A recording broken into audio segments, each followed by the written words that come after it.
answer to charges of possession of offensive weapons alongside two other people. Njenga was arrested on the 20th of July as part of a government crackdown on Azimio-led protests. Let's listen in. Article 157.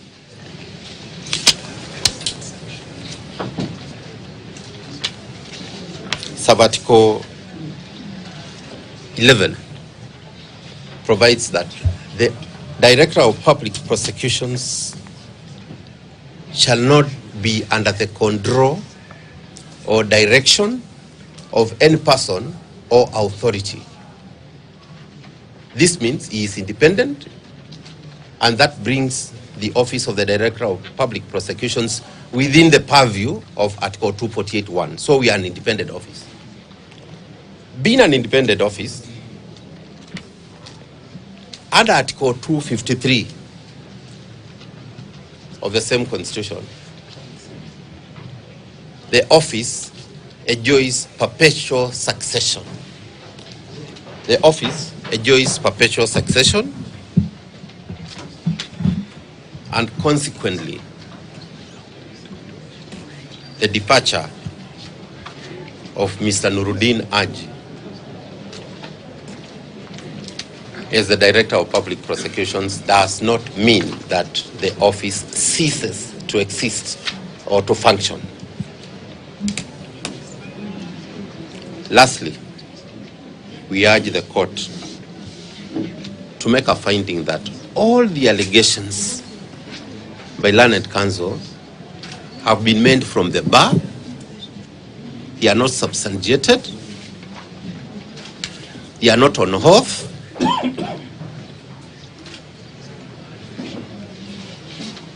And we cannot vouch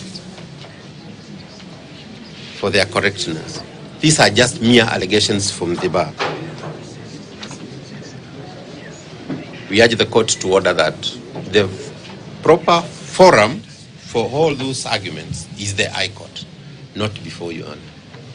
We urge the court again to order that we take plea and we make the other applications. That will be all.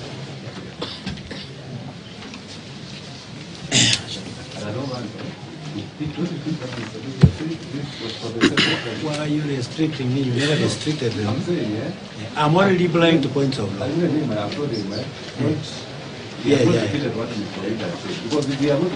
I'm not going to repeat anything. What I'm saying, Your Honor, is that number one, my learned colleague, Mr. Ndobi, Mr. Ndieke, learn to know my name because I'm always in court. Yes. My learned colleague has raised serious constitutional and legal issues, which cannot just be washed under the carpet. This country is a democracy. They have said of independent offices under Article 248. Look at Article 249, A, B, and C. Those commissions and independent offices have to protect the sovereign power of the people of Kenya. Those commissions and independent offices have to promote the democratic values in the society of Kenya. Those commissions are not supposed to be subject to any other agency or authority. So what we are saying is this: contextualize these constitutional values and apply them to these three aspects. Number one, they were arrested on 19th. They are held incommunicado, no communication with the family or lawyers or anybody. Nobody knows where they were.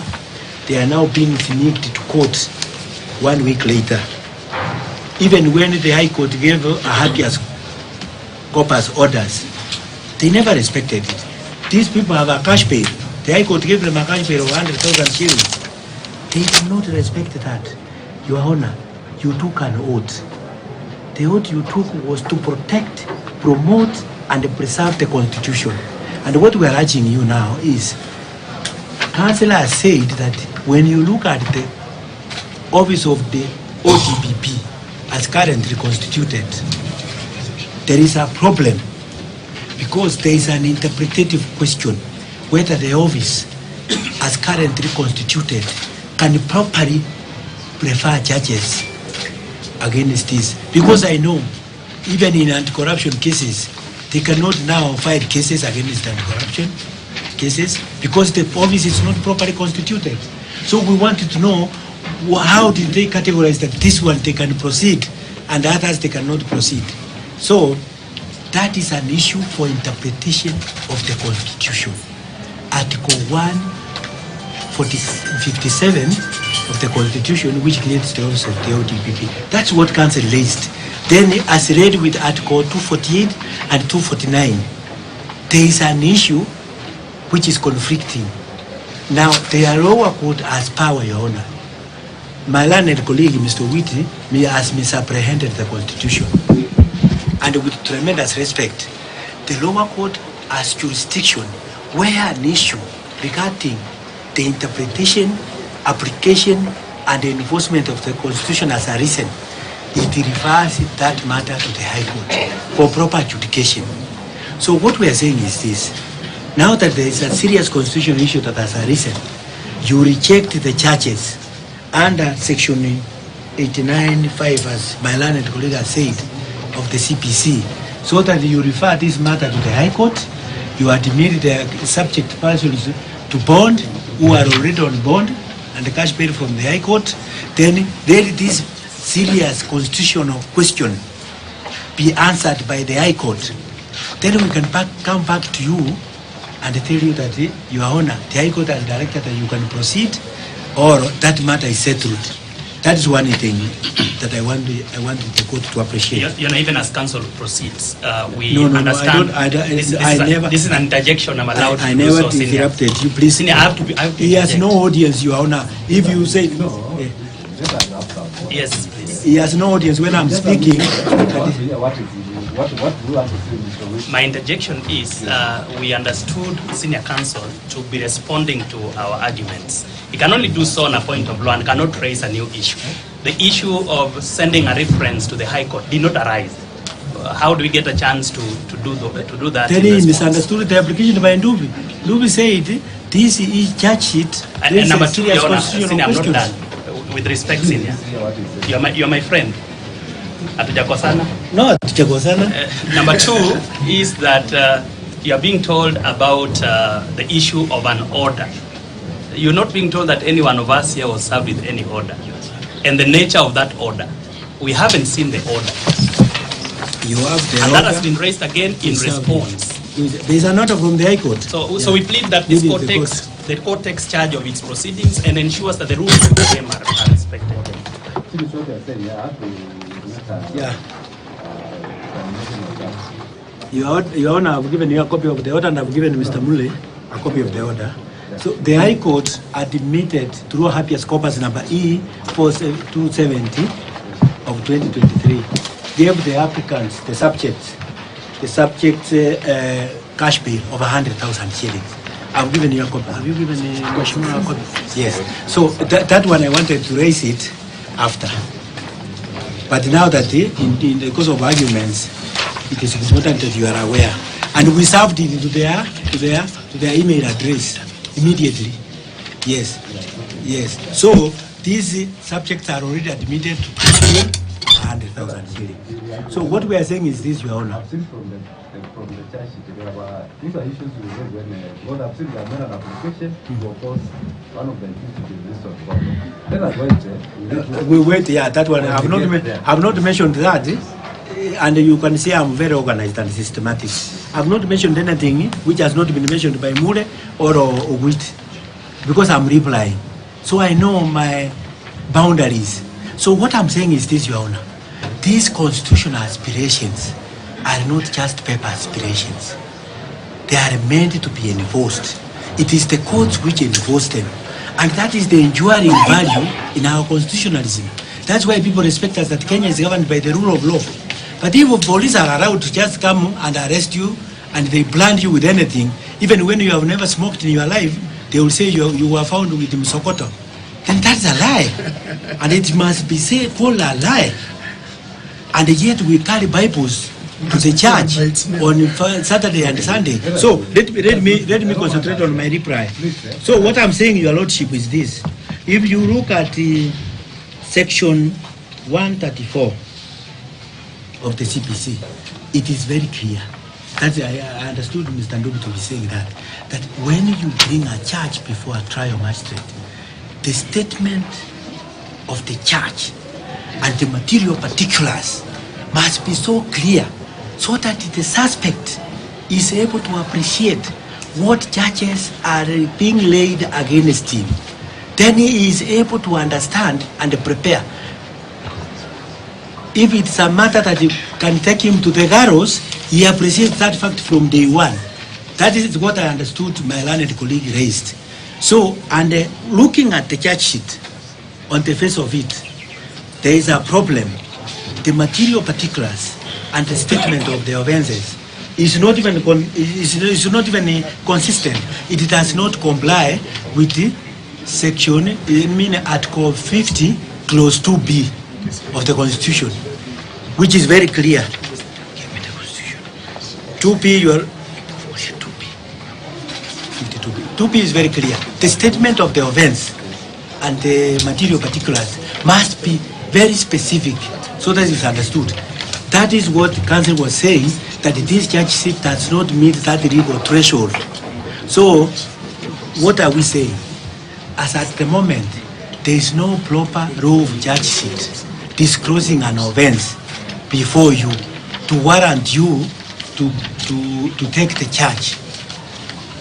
Your duty now under Article 1, Clause 3, I think C of the Constitution, as read with Article 159A, is you have powers from the people of Kenya. You declare that these subjects go home on reasonable cash bail. They will attend court or CID, whatever they want, wherever they want them to report. But they will report as and when needed until proper charges are brought. Not these concocted charges, Your Honor. This is a democracy. So we are beseeching you, if you look at our Article 10, look at the preamble, look at the Article 20, Clause 1, and I want you to read them. When you read them, it says, state officers, including judicial officers, are obligated to preserve, promote, fulfill, and protect the suspects. Yes. So, Your Honor, you are not writing, but I hope you read. Yes, I can observe. I'm a good student of jurisprudence. Yes. Yes. So, because if you are not writing, how will you remember? After we finish it, you will have nothing in the record. Yes. So what I'm saying is this. We have come before you. The Lord of Abraham, Isaac, and Jacob has given you this position to be here now, today, so that the history is on your side. You can either build yourself so that you are a better and excellent judicial officer, or you can also be among the statistics that you once served in the judiciary and you never killed anyone. That is a fact. The court should take. Yes. I'm not recording that. Yes. Yes. So, I don't want to take a lot of time. How do we determine these issues you have raised just now? Like I think yes. In fact, what we are saying, Your Honor, since already these people have been admitted to bail, it's okay. You cannot entertain any application that they are opposing bail. No, we have not even gotten to that. Yes. So I'm urging you that you make a finding that these charges violate Section 89(5) of the CPC, and you reject them, so that you will give further orders. I've recorded all that. Yes. There is an issue which was raised when they were arguing, and I am seeking leave of the court to answer that one. Perhaps you want to. I've sought leave. It's okay. It's okay. Before you say. Don't allow anybody to speak. Deny and make your judgment. You are ruling. No, the only thing I was requesting, I think I heard you mention that there is an application or an affidavit opposing bail. They have an affidavit opposing bail, which I have not seen. What I think is that the charge sheet is here. Yes. And when I've looked at it, I came here. Yes. So I saw this application. So I'm saying, let us go ahead and see. Let's get there first. Unfortunately, we haven't been served with the We have application. served. That's the point. We served. No, Mr. we served. Or they served. I can No hear you. problem. No, I've said it. I apologize. Thank you. I apologize. So, Your Honor, may I address you on one What issue? did you not address? They have talked about cases of anti-corruption not being brought to the ODPP. I will tell you why. Because it's a legal point, Your Honor. It's okay. That one, I did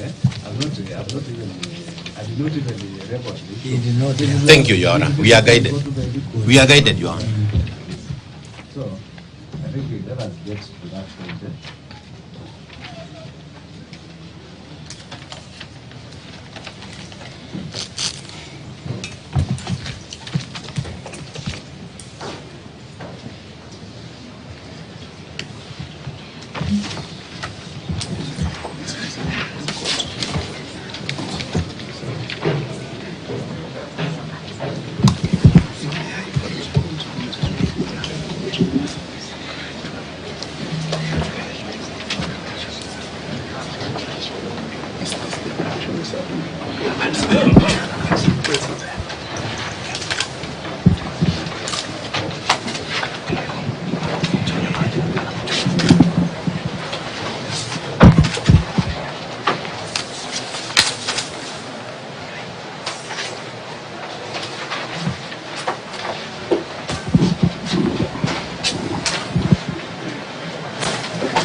Okay, what I've said, the accused are charged with various offenses. I've looked at the charge sheet. The defense has raised some issues which need